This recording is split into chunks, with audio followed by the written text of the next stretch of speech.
శ్రీమాత్రే నమ. జయ గురు దత్తాత్రేయ నమ.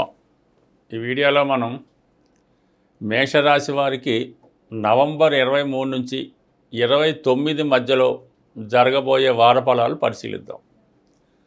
ముఖ్యంగా మేషరాశి వారికి ఈ వారంలో 3 ప్రధాన గ్రహాలు అష్టమ స్థానంలో సంచరించడం జరుగుతుంది.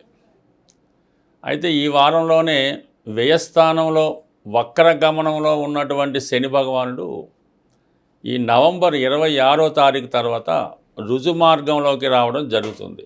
దాంతో కొంతవరకు శని భగవానుడు ఏలినాటి శని ప్రభావాన్ని చాలా ఎక్కువగా ఈ రాశి వారి మీద చూపించడం జరుగుతుంది. ఎందుకంటే ఎప్పుడైతే రుజు మార్గంలోకి వచ్చాడో మొత్తం అంతా మీనరాశిలో ఉన్న ఫలితం ఇవ్వడం జరుగుతుంది. తద్వారా వీళ్ళ మీద కొంత ఒత్తిడి పెరుగుతూ ఉంటుంది. వృత్తిపరంగా ఒత్తిడి పెరుగుతూ ఉంటుంది. ధన వ్యయం ఎక్కువగా జరుగుతూ ఉంటుంది. అయితే ఇది జాగ్రత్తగా ప్లాన్ చేసుకుంటే ముందు దాని యొక్క లాభాన్ని మీరు పొందవచ్చు. అంటే ఏదన్నా శని భగవానుడు లాంగ్ టర్మ్ ఇన్వెస్ట్మెంట్ లాంటిది రిస్క్ లేనిది చూసుకొని పెట్టుబడి పెట్టినప్పుడు ఈ సమయంలో మీకు దాని యొక్క ఫలితాన్ని ఆలస్యంగానైనా మంచిగా ఇవ్వడం జరుగుతూ ఉంటుంది. అయితే ఈ అష్టమ స్థానంలో ఉన్నటువంటి గ్రహాలు ప్రధానంగా రవి, పంచమాధిపతిగా రవి అష్టమ స్థానంలో ఉన్నప్పుడు అధికారుల వల్ల కొన్ని వేధింపులు ఇబ్బందులు వస్తూ ఉంటాయి.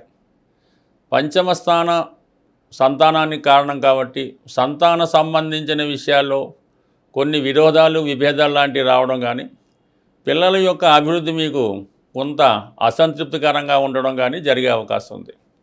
అలాగే కొన్ని సందర్భాల్లో వ్యక్తిగతంగా మీకు కానీ మీ కుటుంబంలో ఎవరికైనా అనారోగ్యపరంగా కొన్ని ఇబ్బందులు ఎదుర్కోవడం, తద్వారా వైద్యుల్ని సంప్రదించడం అవి జరుగుతుంటాయి.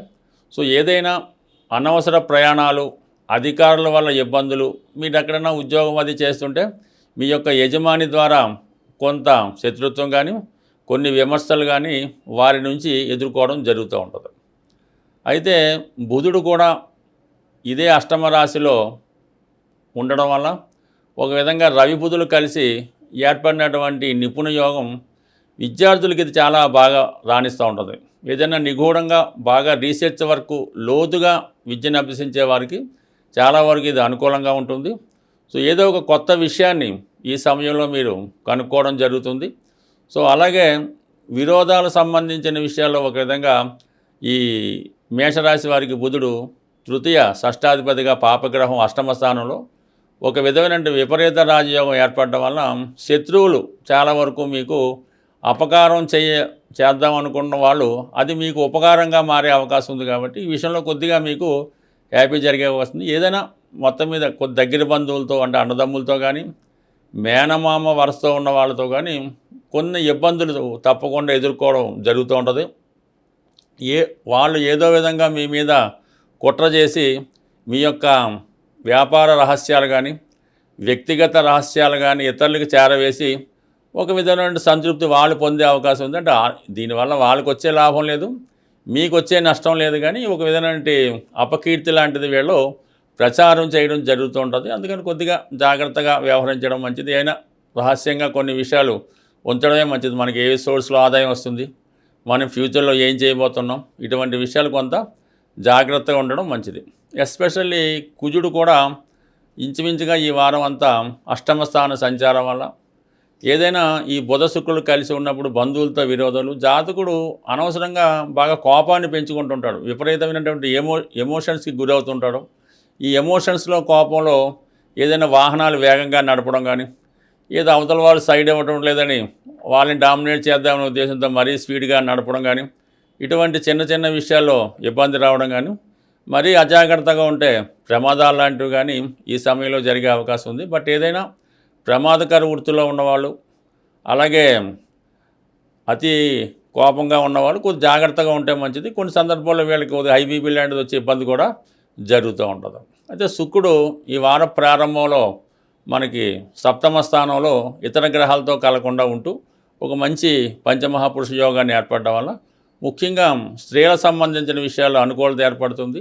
ఏదైనా మేషరాశిలో ఉన్నటువంటి స్త్రీలకి కొన్ని అనుకోని గొప్ప అవకాశాలు రావడం జరుగుతూ ఉంటుంది. మీరు ఏదైనా ఒక కళారంగంలో ఉన్నా, టీవీ, మీడియా, సినిమా రంగంలో ఉన్నా, లేదా ఒక సెలబ్రిటీ రంగంలో ఉన్న 100% ఈ రాశిలో ఉన్నటువంటి స్త్రీలకి చాలా అనుకూలత ఏర్పడుతుంది. ఎక్కువ విజయ అవకాశాలు రావడం జరుగుతూ ఉంటుంది. ఈ సమయంలో మేషరాశి వారు స్త్రీలతో కలిసి కానీ, లేదంటే మీ భార్యతో కలిసి కానీ ఏదైనా కొత్త వ్యాపారాన్ని ప్రారంభించడానికి కూడా కొంతవరకు అవకాశం ఉండే అవకాశం ఉంది. బట్ ఇదే మన 26వ తారీఖు సుమారుగా అటు ఇటు వారం మధ్యలో శుక్ర భగవానుడు కూడా అష్టమ స్థానంలోకి మారడం వలన కొన్ని అనుకోని ఇబ్బందులు, ఆర్థికపరమైన నష్టాలు, విపరీతమైన ధన వ్యయం రావడం జరుగుతుంటుంది. కొంతమంది ఏదైనా వాళ్ళకి ఇష్టమైన వారిని కలుసుకోవడం కానీ, ఏదైనా ఒక రహస్య సమాచారం ఏర్పాటు చేసుకోవడం కానీ, రహస్యంగా స్నేహితుల్ని కలుసుకోవడం కానీ జరిగే అవకాశం ఉంటుంది. బట్ ఏదైనా ఈ శుక్రుడు అష్టమ స్థానంలోకి వచ్చినప్పుడు స్త్రీల విషయంలో చాలా జాగ్రత్తగా ఉండవలసి ఉంటుంది. ఆర్థిక సంబంధించిన విషయాల్లో చాలా జాగ్రత్త పడవలసి ఉంటుంది. బట్ ఏదైనా ఒక ప్రధానమైనటువంటి గ్రహాలు ఈ వారంలో కొన్ని మార్పులు రావడం వల్ల, ఎస్పెషల్లీ శని భగవానుడు రుజుమార్గంలోకి మారడం వల్ల కంపల్సరిగా ఈ రాశివారు ఈ సమయంలో శని భగవాన్ని తృప్తిపరచవలసి ఉంటుంది.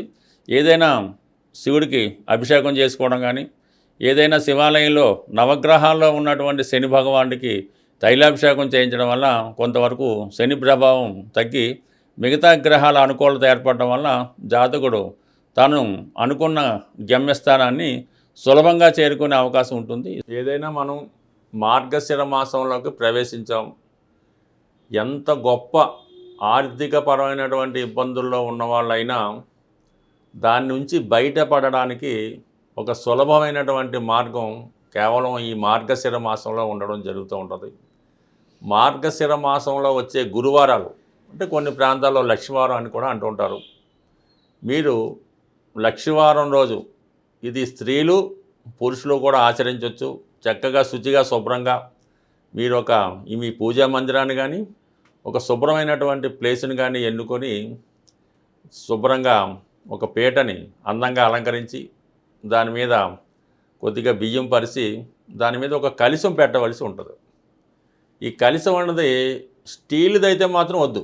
మీరు ఏదైనా మట్టిదన్నా పెట్టుకోండి, ఇత్తడిదన్నా పెట్టుకోండి, వెండిదన్నా పెట్టుకోండి, కానీ స్టీల్ పాత్ర కాకుండా ఒక మంచి పాత్ర అంటే కలశం లాంటిది పెట్టుకొని అందులో శుభ్రమైనటువంటి వాటర్, గంగాజలం లేదంటే మినరల్ వాటర్ పోసి అందులో కొద్దిగా పసుపు వేసి ఒక పగడం, ఒక ముత్యం, ఒక వెండి నాణ్యం, ఒక బంగారు నాణ్యం కానీ వస్తువు కానీ ఉంగరం కానీ ఏదో ఒకటి, అలాగే ఏదో కాపర్ కాయిన్, అంటే మొత్తం 5 రకాలు అందులో వేయవలసి ఉంటుంది.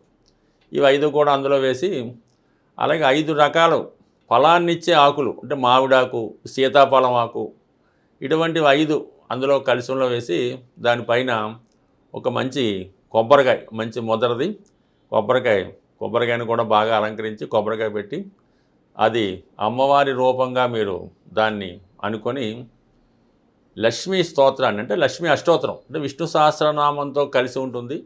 ఆ లక్ష్మీ స్తోత్రాన్ని చదవడం వల్ల వీలైతే 3 సార్లు భక్తి శ్రద్ధలతో చదివి అమ్మవారికి పాయసం నైవేద్యం పెట్టవలసి ఉంటుంది.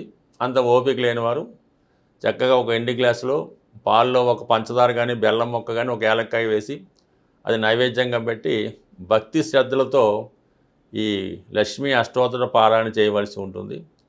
అయితే ఏంటంటే ఒక కండిషన్ ఏంటంటే మీరు లక్ష్మీ స్తోత్రాన్ని ఎన్నిసార్లు చదివినా విష్ణు సహస్రనామం చదవందే అమ్మవారి కటాక్షం అయితే ఉండదు. కొద్దిగా మీరు శ్రమ అనుకోకుండా భక్తి శ్రద్ధలతో ఈ 2 చదవడం వల్ల ఈ మార్గశిర మాసంలో వచ్చే గురువారాలు చేయడం వల్ల ఇప్పటి వరకు ఈ ప్రయోగం అంటే ఈ పూజ చేసి మేము ఫలితం పొందలేదు అన్నవాడు నాకు ఇప్పటిదాకా కనబడలేదు. ఇంచుమించుగా ప్రతి సంవత్సరం ఎన్నో మంది, అంటే ఇంకా విధి విధానం చాలా ఉంటుంది. ఇది ఒక సింపుల్ మెథడ్. దీన్ని విధి విధానంగా ఆచరించడం వల్ల కంపల్సరీగా మీకు ఉన్నటువంటి ఆర్థిక పరమైనటువంటి సమస్యలు తగ్గుతాయి. చాలా శుచిగా ఉండవలసి ఉంటుంది అన్నమాట. ఇప్పుడు అమ్మవారికి, ఎస్పెషల్లీ లక్ష్మీ అమ్మవారికి చాలా శుచిగా ఉండాలి. ఎటువంటి మైల అంటూ అటువంటి తగలకూడదు. దాని పక్కన చుట్టూ చెత్త చెదారం వేయకుండా పర్టికులర్గా కుదిరితేనే మీ ఇంట్లో ఈ ప్రయోగం అన్నది చేయవలసి ఉంటుంది. కొన్ని ఇళ్లలో కుదరకపోవచ్చు. అటువంటి వాళ్ళు ఏదైనా ఒక నిశ్చలమైనటువంటి ప్రదేశంలో ఏ గోశాలలోనో అలా చేసుకోవాలి తప్ప ఈ క్లమ్జీగా గత్తరగా ఉన్నటువంటి ఇళ్లలో చేయడం వల్ల అదృష్టానికి బదులు మరేదో వచ్చే అవకాశం ఉంది. కాబట్టి జాగ్రత్తగా చేసుకోండి. ఇవన్నీ చేయలేని వారు ఈ మాసం అంతా కూడా విష్ణు దేవాలయాన్ని సందర్శించడం వల్ల చాలా వరకు మీరు అనుకున్నది 100% జరిగే అవకాశం ఉంది. స్వస్తి.